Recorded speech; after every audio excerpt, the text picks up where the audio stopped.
Morning everybody, welcome to Year 3 and 4 story time, and it's time for Chapter 2 of the 39 Steps by John Buchan. Here we go, Chapter 2. It's Mr. McKinney just walking past there. Right, Chapter 2, Desperate Decisions. Having assured myself that poor Scudder's killers were no longer in residence, I considered my position. The devils must be aware that Scudder would have taken me into his confidence. How long before they tried to dispose of me in a similar fashion? And here I was with a dead body in my home. If I went to the police, they were hardly likely to believe my story about assassination attempts and foreign agents. What I needed was evidence. Of course, the notebook. My earlier inspection of the house had alerted me to the fact that Scudder's killers had been looking for something. Drawers, cupboards, even the clothes in my wardrobe had all been rifled. Now I knew why.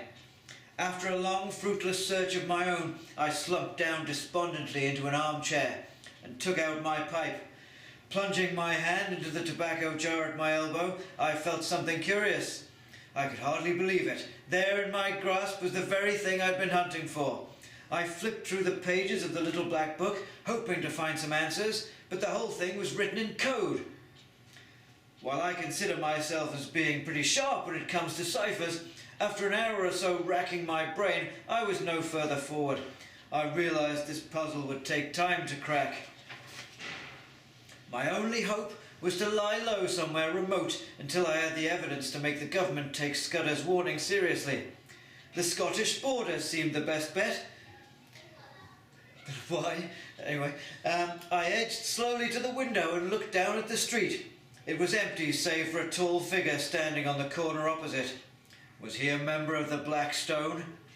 Had he seen me return? I couldn't take any chances. Quickly I changed out of my evening clothes and into a sturdy tweed suit. Glancing at the railway timetable, I stuffed Scudder's notebook and a few essentials into my pockets. The fire escape outside the kitchen led me down to a deserted alleyway at the rear of the building. So far, so good. I checked my watch and broke into a sprint. The express train to Scotland would be leaving St Pancras in 10 minutes. It's the end of Chapter 2. The plot thickens. Right, see you tomorrow for Chapter 3. Have a good day, everybody. Bye-bye.